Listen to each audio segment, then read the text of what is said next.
Now, after understanding how to derive an integrated rate law equation for first order reaction, the next thing we need to know is a relationship between half-life and reactions rate constant of the first order reaction.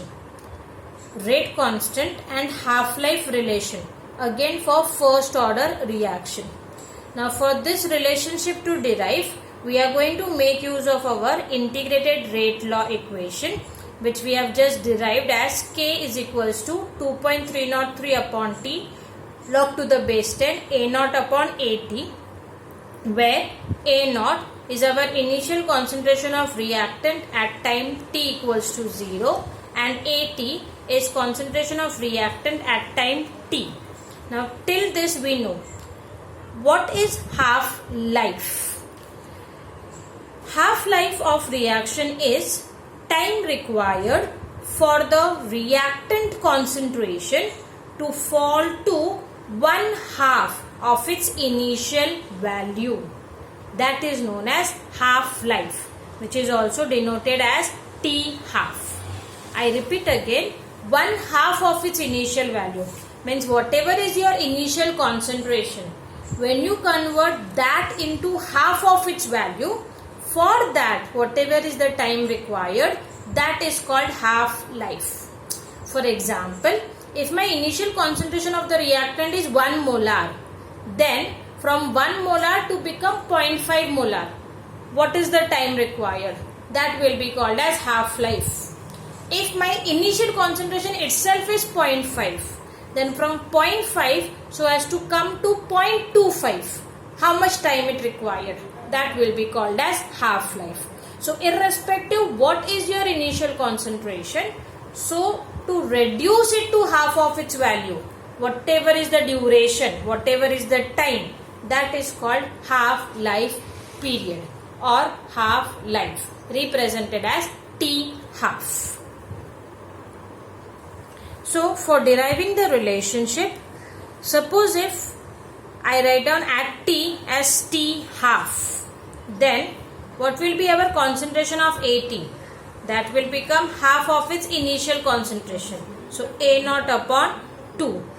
So two things, time we write it as T half, and our AT, that is the amount of reactant left after T, can be written as A naught upon 2. So by putting this condition in our integrated rate law, we get K is equals to 2.303 upon T half log to the base 10 A naught upon A naught by 2. So in this given part, our A naught and A naught gets cancelled. So the above equation becomes K is equals to 2.303 upon T half into log to the base 10 of 2. Now log to the base of 2, log to the base of 10, 2 is nothing but the value is 0.3010. So we simply substitute that value.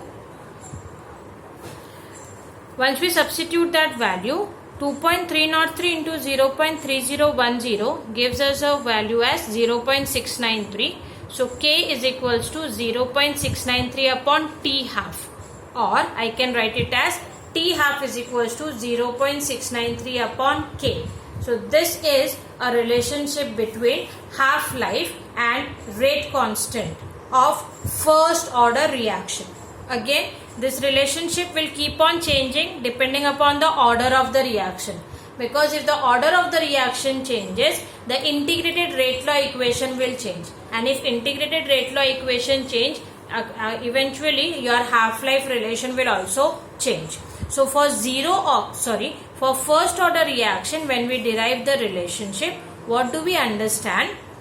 The above equation shows us that the half-life of first order reaction is independent of the initial reactant concentration, because in this given equation we are nowhere having a term A naught, means it is independent upon the initial concentration. It depends upon what? It depends upon our rate constant. So T half is equals to 0.693 upon K, is our half-life and rate constant relationship for first order reaction. Now let us see some numericals based on the integrated rate law equation and our half-life and rate constant equation.